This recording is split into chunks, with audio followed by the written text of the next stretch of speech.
I look at your opposition to Amazon for doing exactly what your two other presenting sponsors are doing as well politically, and that's where I don't understand it. Thank you to my friends at 1530 Mortgage, the founding sponsor of Undivided. Visit them at 1530mortgage.com. Okay, now to reason number 325, why I'm surprised Amazon hasn't completely closed up shop in Seattle yet. For years, the company has been a favorite target of the city's political left, painted as too big, too greedy, too selfish. And now, apparently, Amazon is also anti-gay. Seattle Pride, which puts on the city's massive Pride Parade each June, has cut ties with Amazon as a sponsor. This year, Amazon offered to give Seattle Pride $100,000 to be the main sponsor of this year's festivities. But in a statement, Seattle Pride explained why the offer was rejected, saying that Pride can't be bought and pointing to what the organization considers the company's anti-gay agenda, including donations to Republican members of Congress who voted against the Equality Act, which extended federal protections to individuals on the basis of gender identity. The only problem is that Seattle Pride is still accepting loads of cash from other corporate sponsors whose PACs donated money to the exact same politicians. Not to mention that some in the LGBTQ community have pointed to a troubling trend of exclusion at Pride events in Seattle, which kind of seems contrary to the spirit of the month. Like Capitol Hill Pride trying to ban police officers from an event last year, and a group called Take Black Pride forcing white people to pay reparations to attend an event at a public park. Seattle Pride Executive Director Crystal Marks was kind enough to speak with me at length about their decision to cut out Amazon as a corporate sponsor and about some of the moral inconsistencies that have been raised.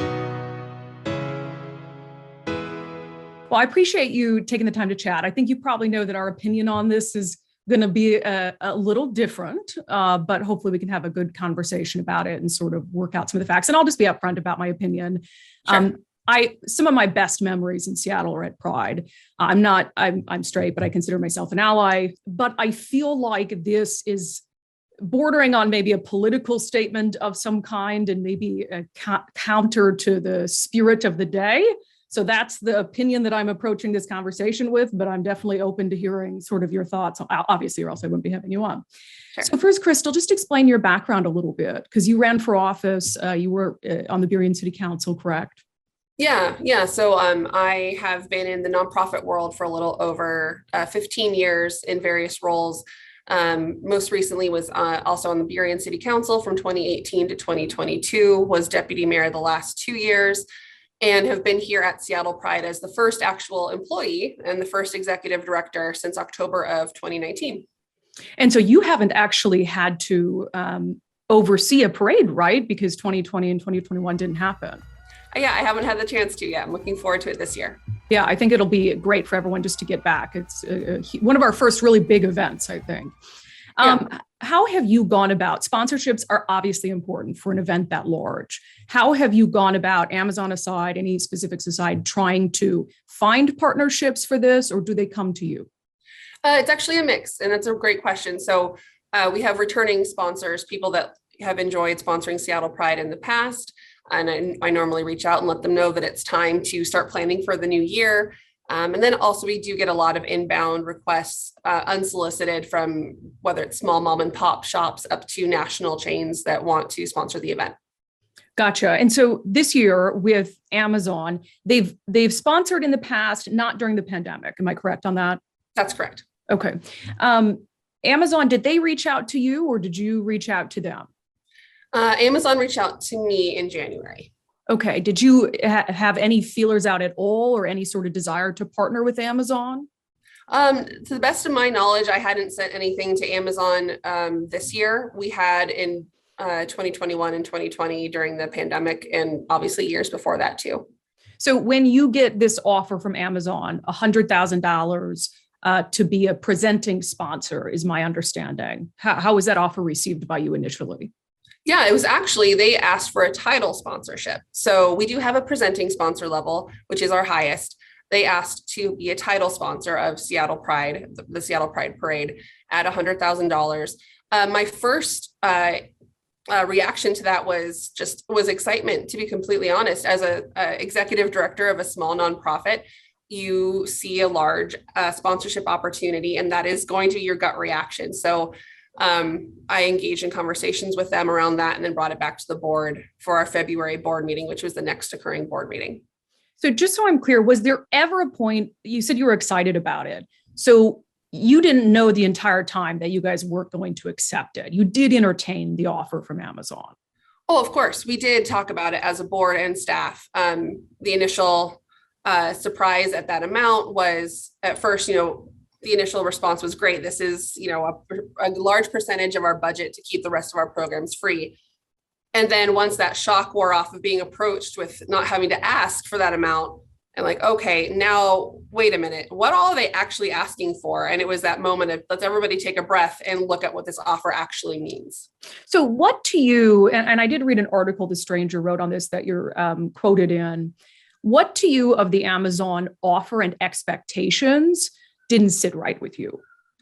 Immediately, it was the ask for a sponsorship level that we don't have and we have never had.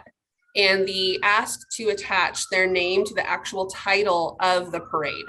So the Seattle Pride Parade with Amazon, and then they included later on our other actual presenting partners, but it was first the Seattle Pride Parade presented by Amazon. That was not okay, and we would never do that, and I let them know. It was also the specific asks that they just came with. All of our other partners, who we call our sponsors, I've had ongoing conversations with. It's a conversation around year end or year round. How do we support each other? What else are you looking to do? How can Seattle Pride support you? And this was here's our offer. Here's what we want. What do you think? Very transactional. And obviously there is going to be a transactional nature for any company that sponsors anything. I mean, I would argue that most companies aren't just doing it out of the goodness of their heart. Like they are getting stuff in return, be it placement at the events. Because you don't have any presenting sponsors, for instance, and your two this year are now Alaska and T-Mobile? And Chateau Ste. Michelle. Oh, nice. Chateau Ste. Michelle. So none of them are like, hey, don't worry about putting our logo anywhere, right? Like they are getting stuff in return. They sure are, but they are also asking the questions of what else can we do? And that was a conversation that was missing with Amazon, as well as me saying, hey, we've got these other opportunities. I can talk to your company about DEI efforts, the important use of pronouns. Are you interested? And it was instantly, yes, that's fantastic. And with Amazon, that conversation went, okay, that's nice. What can we do? What can we talk about for the items that we presented? And, in this, I've seen it quoted a couple of times, something and you can correct me if I'm mischaracterizing it, about pride can't be bought, pride is earned. And that was sort of the slogan that was put out there after you guys announced that you were parting ways with Amazon as a sponsor. But I mean, the presenting sponsors, that's a $90,000 spend from those companies, correct? It is. So that's not too far off from 100,000 if we're talking about, buying Pride. And I was on your website and there's an internal link that lays it out for companies. I imagine this is the link that you send to them when it says what they get. It was 3-4 pages long when I printed it off for $90,000, talking about signage, in-person event placement, nonprofit partnership, website placement, social media placement, marketing. I mean, a whole announcer recognition, TV, print, and digital. So what is the difference between what these people are paying for at 90 grand versus Amazon trying to buy Pride? The big difference from our point of view is, again, it goes back to the relationship that is ongoing. So they were willing to enter into longer term conversations of here's what this means at $90,000. Here's, yes, what we're offering you. And the access to our community, the signage everywhere, all the marketing. But also, here's what we expect. There's an internal DEI survey that you will have to take. Is that going to be a problem for you? And it was an instant no, of course we'll do it. How can we partner year round? What are the things that you're doing at your company that we could help you improve for our queer and trans employees? And it was that willingness to engage, not just around this transactional, we'll give you all this placement if you give us money, but it was also, what can we do to improve the lives of your workers, as well as people that might go to your winery or use your product? What does that look like together, and really partner? And that was a vast difference between what they're getting and what Amazon was wanting. They had no interest in engaging in that conversation with me when I brought it up. It was strictly, okay, that's nice, but what about this? What about the placement? We want to be in this part. We want our name here. And it was a very different type of conversation. And can you just, DEI, what does that stand for? Diversity, equity, and inclusion. So some sort of survey the company would fill out that would help you determine what? They would help determine how they actually do treat their employees, what services or health benefits are available, how easy it is for employees within the company to find this information. We all know it's one thing if a company offers something, but if you can't find the information, it's useless to you as an employee. So just making sure that we know above and beyond the Human Rights Campaign Corporate Equality Index, how these companies are actually treating members of our community. So just so I can characterize your thoughts on this, like the $90,000 buy versus their $100,000 buy, it was in the way they went about it. You felt as if Amazon didn't care about LGBTQ plus issues. You just felt like they wanted their name out there and associated with the event. That is the probably one of the biggest aspects. The other part is when looking into the companies that are at our presenting level, we weren't finding the same human rights issues, the same anti-LGBTQIA plus actions that we were for Amazon. So you look at, say, Chateau Ste. Michelle, for instance, there's nothing that we could find that was talking about how they were donating funds to politicians supporting anti-LGBTQIA legislation, voting against the Equality Act here in Washington State, voting against items that could really protect us. So that was also a big thing. What are you doing year round as an organization to support or protect our community, or are you contributing to the harm? There's never going to be perfection, right? There's never going to be purity, especially when you're talking about these larger corporations. But Amazon, Jeff Bezos, he gave the single biggest contribution to Referendum 74, which was the act to legalize gay marriage, $2.4 million. I think Amazon offers gender affirmation surgery for its employees. So how do you balance the clear public statements and acts that they have that do seem supportive of the LGBTQ community with perhaps some political donations that they've made to politicians who you don't believe are supportive? No, and I love that question, because really we know that Jeff and Mackenzie Bezos, who both made that were part of that donation, they aren't Amazon. They are, at the time, the large shareholders, the owners, the founders. That's fantastic, but it's not the company itself. And while they do amazing things for the community, you can't look at, it's not like an equal scale. When there's harm, we have to be able to address that. So voting for people that are in office for multiple years, that are there and can impact actual legislation against our community, has a longer lasting benefit than contributing millions of dollars to pass marriage equality. It happened, and I'm sure it was a huge factor towards being able to promote it well and get the advertisement out there. But in the end of the day, the ongoing action is supporting people who are voting against our rights. So you mentioned the Equality Act, and it's one of the things that you note is Amazon's political contribution to Republicans who voted against the Equality Act. Why is that troublesome for you on an individual basis, that they would have, because they're not giving to those politicians because they voted against the Equality Act. They're just giving to those politicians, and those politicians happen to vote against it. So talk about why that's concerning to you. Yeah, it's concerning because as a corporation, you expect them to do research into whomever they're supporting or whatever cause. So when they go to support a politician that has been in office for a while, they generally know how someone is going to vote. And for Amazon, it was clear by this action to continue supporting them that other issues outweighed the value of LGBTQI plus lives, because they continued to support politicians voting against us. Now, for new politicians, maybe that they were supporting, that they couldn't look at the voting record of, it is still on the company to do research into that individual. What are their statements on the campaign trail? What are their published literature? Do they ask questions? When you get our money, how are you going to support or harm this community? It needed to be asked, and I don't think that due diligence was done. See, on its face, I don't disagree with that. I think that Seattle Pride as an organization has every right to partner with companies that they feel like align with their values, and to turn away money from companies that they don't feel like align with their values. On its face, I don't know how anybody can have a problem with that. I think one of my issues comes in with the consistency of it. So Alaska Airlines and T-Mobile, which, are presenting sponsors, have given $90,000 each to Seattle Pride.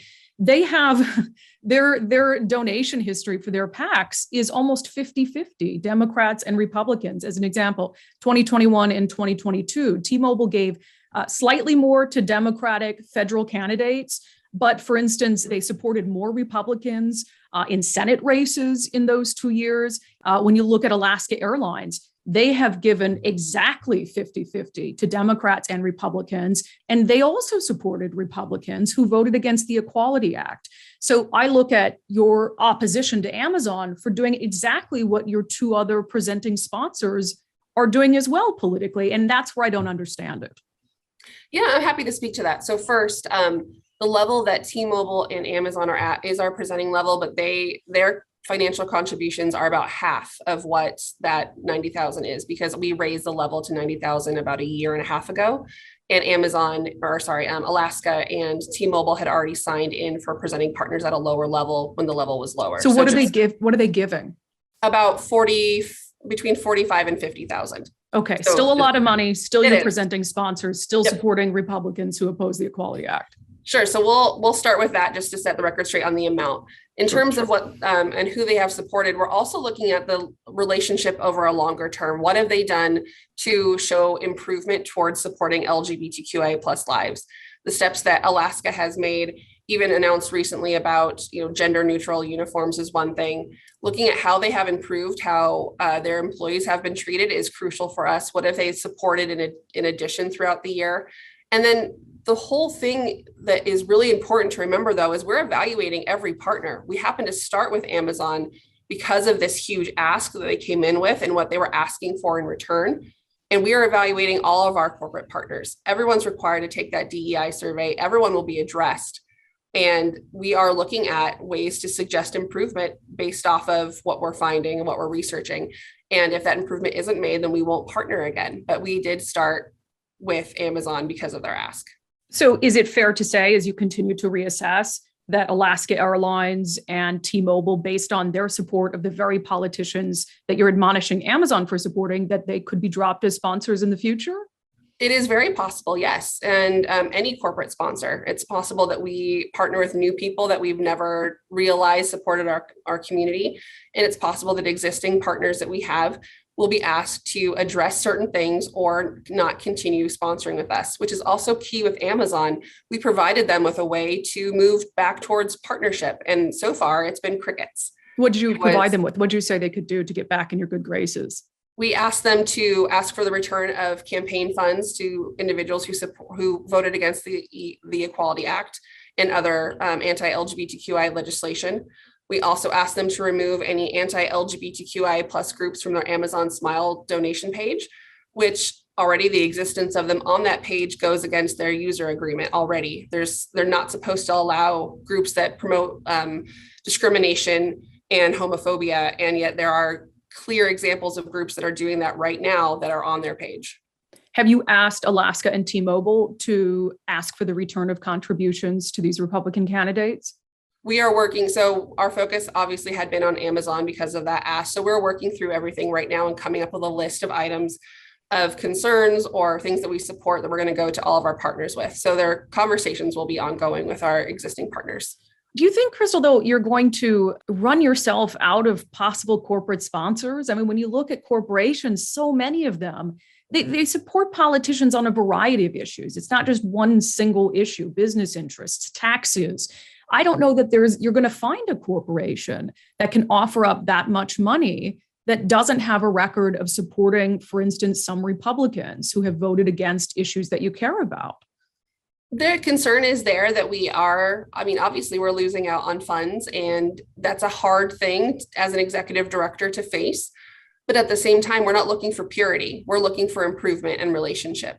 And that is, again, a big difference between Amazon and Alaska Airlines or T-Mobile for us. The conversation has been there on how can we improve? Yes, we've done this, but what can we do better? And when we approach a partner or a potential partner like Amazon, and it's, no, we're already fine. We have a perfect 100% score on the Human Rights Campaign Corporate Equality Index. The individual I'm talking to saying, I'm a gay man and I feel supported and seen here. It wasn't, we hear you and we understand your concerns. It was, no, we're already doing fine. That's not a willingness to improve. And that's what we're looking for, is a willingness to acknowledge the vulnerabilities of our community and to work together to protect them more. On the Human Rights Campaign issue, I'm curious about that.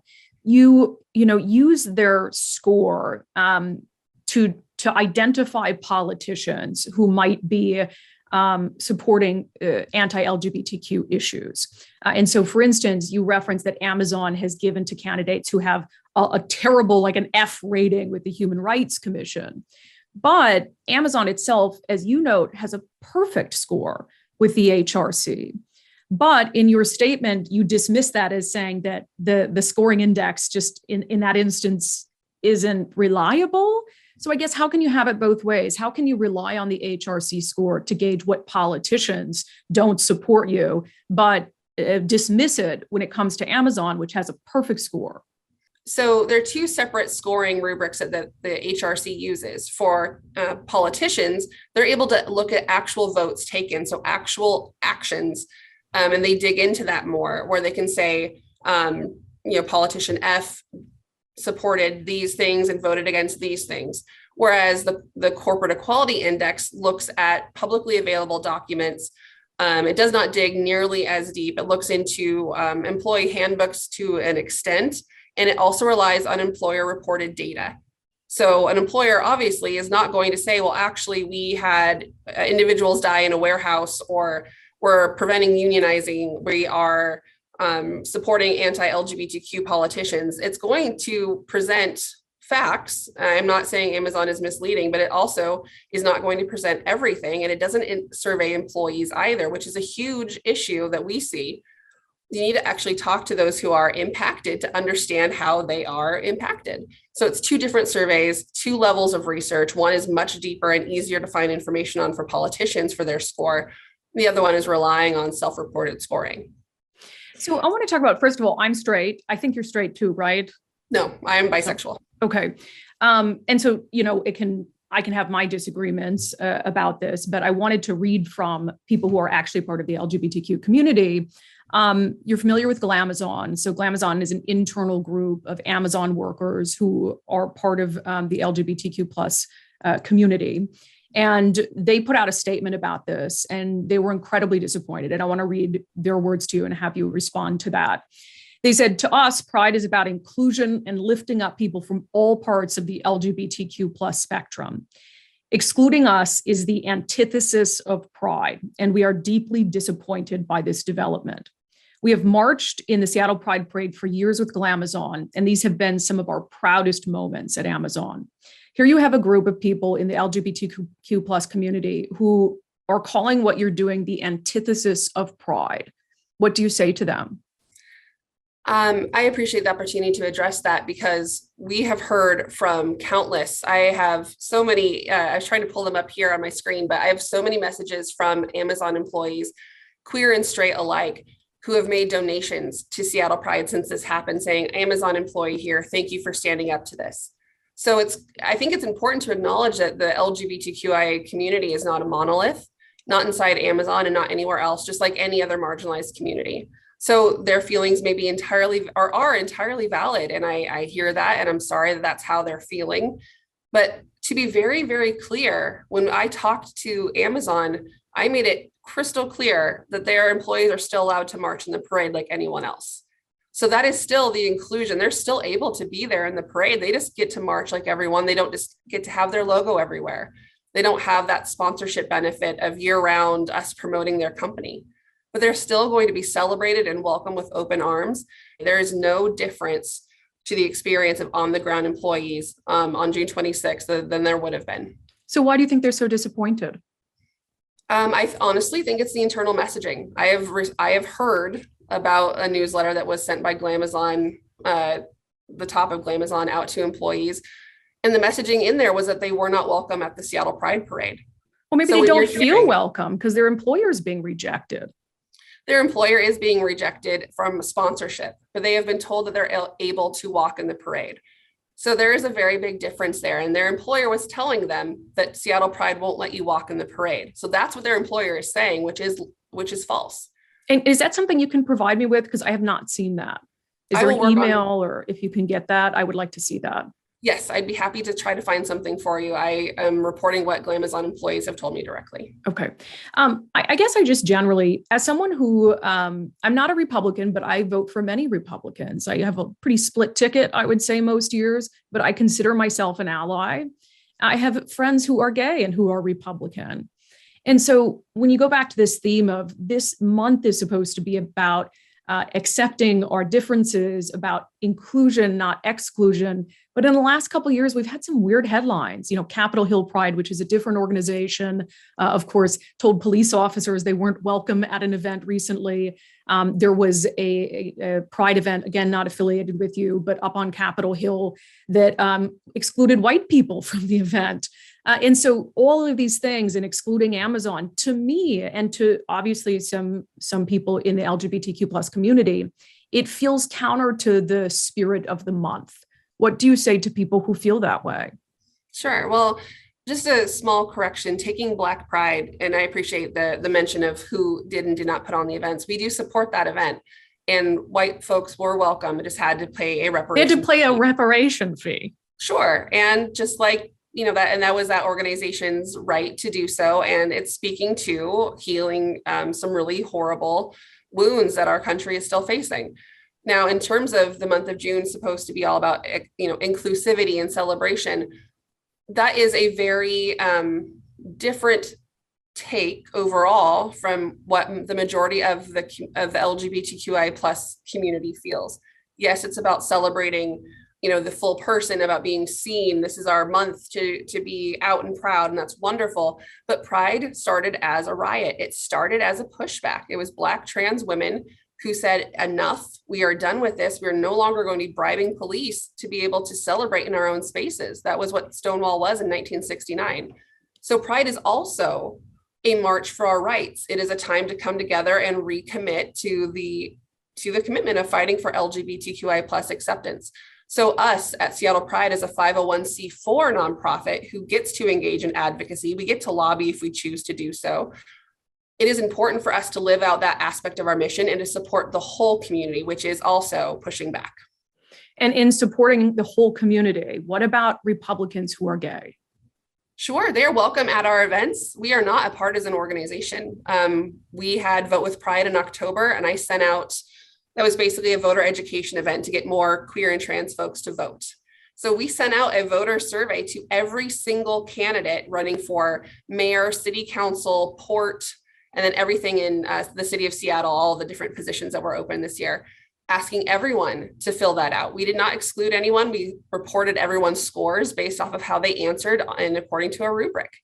So it was a voter's guide that people could access on our website and look at, and we just reported the facts. We want everyone to feel seen and supported, but if you're actively voting against our rights, we're going to have a problem. And so I think and I'm about to wrap up here, but I think that's kind of my question is you have Republicans who are gay, who are voting for some of the candidates that you're rejecting Amazon for supporting.